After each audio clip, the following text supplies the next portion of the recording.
दूसरी इसकी एप्लीकेशन क्या है, to compare relative activity of metal.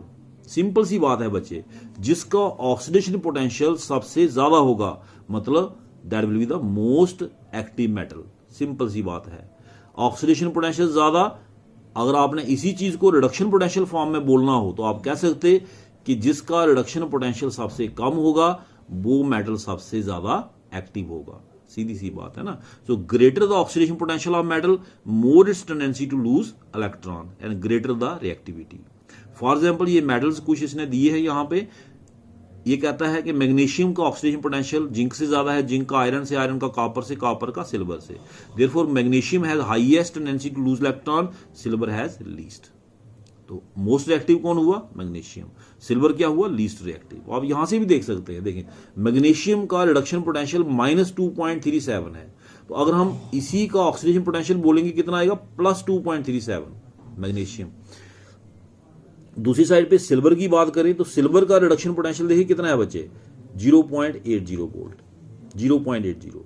तो मतलब साफ है कि सिल्वर की टेंडेंसी इलेक्ट्रॉन लूज करने की कम है। मैग्नीशियम का रिडक्शन पोटेंशियल कितना बताया मैंने बच्चे, -2.37 reduction potential. Reduction potential and oxidation potential are equal but opposite sign.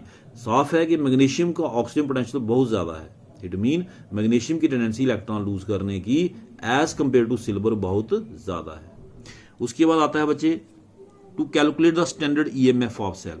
EMF निकालने के लिए मैं पहले बता चुका हूं, एक फार्मूला यूज करते हैं हम, E not cell is equal to E cathode minus E anode. E cathode यहां से आपने उसकी वैल्यू देख लेनी, what is E not cathode, it is the standard reduction potential of cathode. What is E not anode, it is the standard reduction potential of anode. ये values यहां पे दी हुई हैं इलेक्ट्रोकेमिकल सीरीज से। जो भी आप सेल डिजाइन करते हैं, जैसे आप सिल्वर कॉपर सेल डिजाइन करते हैं तो कॉपर और सिल्वर का रिडक्शन पोटेंशियल कॉपर से ज्यादा है तो silver will act as cathode, copper will act as anode. ये तो साफ है कि जिसका रिडक्शन पोटेंशियल ज्यादा है that will act as cathode, जिसका कम है that will act as anode. उसके बाद to predict whether a metal reacts with acid to liberate hydrogen gas.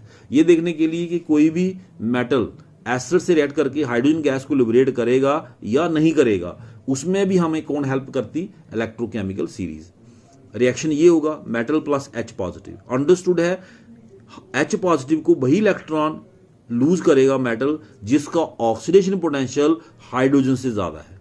जिसका ऑक्सीडेशन पोटेंशियल किसका ज्यादा है, the metals higher in the series with respect to hydrogen. ये हाइड्रोजन का है, हाइड्रोजन का हम 0 लेते हैं, आपको पता है। तो इसके ऊपर जो मेटल्स हैं उनका रिडक्शन पोटेंशियल देखें क्या है, नेगेटिव में, तो ऑक्सीजन पोटेंशियल किस में होगा, पॉजिटिव में। तो जो higher in the series to that of hydrogen है उनका ऑक्सीडेशन पोटेंशियल हाइड्रोजन से ज्यादा है। तो जितने भी मेटल्स ये above hydrogen in the series हैं they will have tendency to react with acids and liberate hydrogen gas. और लास्ट है application to predict spontaneity of a redox reaction. ये बताना कि रिएक्शन स्पॉन्टेनियस है या नहीं। सिंपल है बच्चे, आपने क्या करना, रेडॉक्स रिएक्शन जो आपको दिया गया है उस रेडॉक्स रिएक्शन का आपने ईएमएफ निकालना। अगर ईएमएफ ऑफ सेल पॉजिटिव आए, redox reaction is positive, spontaneous. Positive आए इट इज स्पॉन्टेनियस, अगर नेगेटिव आए it is non spontaneous. Let us illustrate. जैसे हमें बच्चे ये इलेक्ट्रोड रिएक्शन दिया है, zinc plus silver positive gives zinc 2 positive plus silver. This is electrode reaction given. तो आपको कहा जाता है कि बताइए ये स्पॉन्टेनियस होगा या नहीं होगा। तो आपने क्या करना, आपने इसका ई नॉट सेल निकालना। पहले आपको डिसाइड करना है कि इसमें as per cell reaction anode कौन है, कैथोड कौन है। आपने देखा zinc is losing electron, so here zinc is acting as anode, silver is gaining electron, so silver is acting as cathode. ठीक है बच्चे। अब ई नॉट सेल क्या होता है आपको पता है, E cathode minus E anode. ठीक है, कैथोड कौन, जैसे आपने बताया silver is acting as cathode, it is gaining electron. तो सिल्वर का पोटेंशियल आप इस इलेक्ट्रोकेमिकल सीरीज से देखिए कितना है, plus 0.80 volt minus E anode. Anode कौन है बच्चे, एनोड जिंक, जिंक का पोटेंशियल यहाँ से देखिए बच्चे, it is reduction potential -0.76 volt, -0.76 volt. याद रखना बच्चे, ये जो इक्वेशन है मैं बार बार रिपीट किया हूँ, गलती नहीं करना है कि this equation is reduction potential equation, E cathode minus E anode. तो जो वैल्यूज हमने पुट की हैं they are reduction potential values. तो अगर आप इसको सॉल्व करें, माइनस माइनस प्लस हो जाएगा, इट कम्स आउट +1.56 वोल्ट।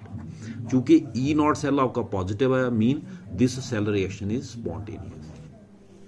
अब देखिए बच्चे, अगर आपको एग्जाम में न्यूमेरिकल आता है, एग्जामिनर ऐसे लिख के देता, आपको ध्यान से देखना बच्चे, silver plus zinc 2 positive gives silver positive plus zinc.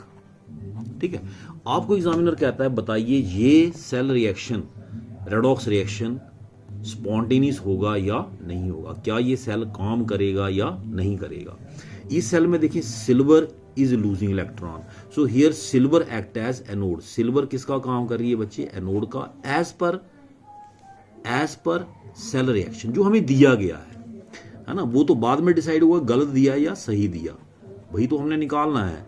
तो ये काम कर रहा है कैथोड का भी, ये इलेक्ट्रॉन गेन कर रहा है एज पर दिस रिएक्शन। ठीक है बच्चे, तो फिर हमारा आ गया E not cell is equal to E cathode. यही तो एप्लीकेशन है इलेक्ट्रोकेमिकल सीरीज की, minus E anode. E cathode, cathode कौन है, जिंक। जिंक का पोटेंशियल आपको पता है, रिडक्शन पोटेंशियल वैल्यू अभी हमने पुट की थी ऊपर, -0.76 वोल्ट। माइनस सिल्वर का आपको पता है कितना है बच्चे, अभी यहां पुट किया था +0.80 वोल्ट। सिल्वर का जो रिडक्शन पोटेंशियल है वो है +0.80 वोल्ट, और जिंक का है -0. कहाँ पे है ये -0.76 वोल्ट। तो ये वैल्यूज हमने पुट की, तो माइनस प्लस क्या हो जाएगा माइनस, तो नेट रिजल्ट आपका आ गया -1.56 वोल्ट। क्योंकि ई नॉट सेल क्या है बच्चे, negative, therefore cell reaction is non spontaneous, मतलब ये सेल रिएक्शन अपने आप पॉसिबल नहीं हो सकता।